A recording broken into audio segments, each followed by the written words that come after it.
आतंकवाद का सफाया करने के लिए भारतीय सेना ने कश्मीर में एक बड़े ऑपरेशन को अंजाम दिया है। सेना ने पाकिस्तान से आतंकवाद की ट्रेनिंग लेकर लौटे 17 कश्मीरी छात्रों को एनकाउंटर में मार गिराया। बताया जा रहा है कि ये सभी छात्र पढ़ाई करने या फिर किसी रिश्तेदार से मिलने पाकिस्तान गए थे, जहां उनको पहले आतंकवादी बनने की ट्रेनिंग दी गई और उसके बाद इन्हें स्लीपर सेल बनाकर वापस भारत भेज दिया गया। बच्चों को पढ़ाने की आड़ में पाकिस्तान ये खतरनाक ट्रेनिंग कोर्स काफी समय से चला रहा था। आपको याद होगा कि हाल ही में यूनिवर्सिटी ग्रांट कमीशन यानी यूजीसी ने कहा था कि पाकिस्तान से ली गई डिग्रियां भारत में अब मान्य नहीं होंगी। ये नियम सभी भारतीय नागरिकों और विदेश में रहने वाले भारतीयों पर लागू होगा। पाकिस्तान ने भारत के इस फैसले का विरोध किया था, लेकिन अब समझ आ रहा है कि पाकिस्तान कितना खतरनाक खेल खेल रहा था। इस वीडियो में आपको बताएंगे कि भारतीय सेना का ये ऑपरेशन कितना बड़ा है। अप्रैल के आखिरी सप्ताह में भारत सरकार ने खास पब्लिक नोटिस जारी किया, जिसमें ये कहा गया था कि पाकिस्तान से पढ़कर लौटने वाले स्टूडेंट्स को भारत में न तो उच्च शिक्षा के मौके मिलेंगे और न ही कोई रोजगार मिलेगा। आप सोचेंगे कि इस पब्लिक नोटिस की जरूरत क्यों पड़ी, क्योंकि पाकिस्तान में शिक्षा का स्तर ऐसा नहीं है कि भारत से कोई विद्यार्थी पाकिस्तान में टेक्निकल एजुकेशन, खासतौर पर मेडिकल की पढ़ाई करने जाए।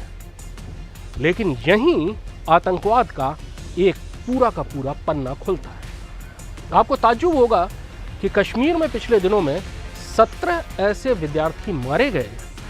वो या तो कश्मीर के अंदर मारे गए या लाइन ऑफ कंट्रोल पर मारे गए। वो सारे विद्यार्थी पाकिस्तान में पढ़ने के लिए गए थे। उनके घर वालों को भी नहीं मालूम था कि वो आतंकवाद के रास्ते पर चले गए हैं और भारत में दोबारा घुसने की कोशिश करते हुए लाइन ऑफ कंट्रोल पर मारे गए। दरअसल ये पूरा का पूरा कारोबार बहुत ही व्यवस्थित ढंग से चल रहा था।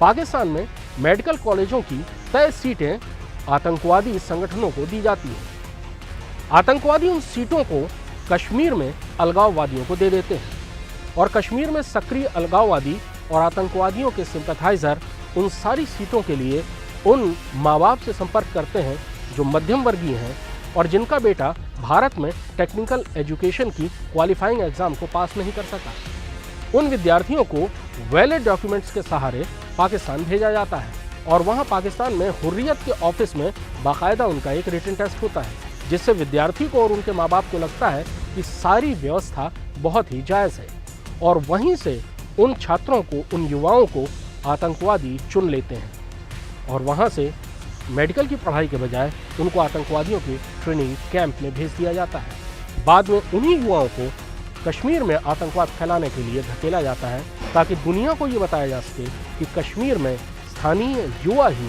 भारत के खिलाफ हथियार उठा रहे हैं। जो कश्मीरी युवा लाइन ऑफ कंट्रोल पर सेना के साथ मुठभेड़ में मारे गए, उनमें से कई के माँ बाप को ये सपने में अंदेशा नहीं था कि उन्होंने जिस बच्चे को पाकिस्तान में मेडिकल की पढ़ाई करने भेजा है, वो दरअसल आतंकवादियों के साथ ट्रेनिंग लेने के बाद आतंकवाद फैलाने के लिए कश्मीर में दोबारा दाखिल हो रहा था।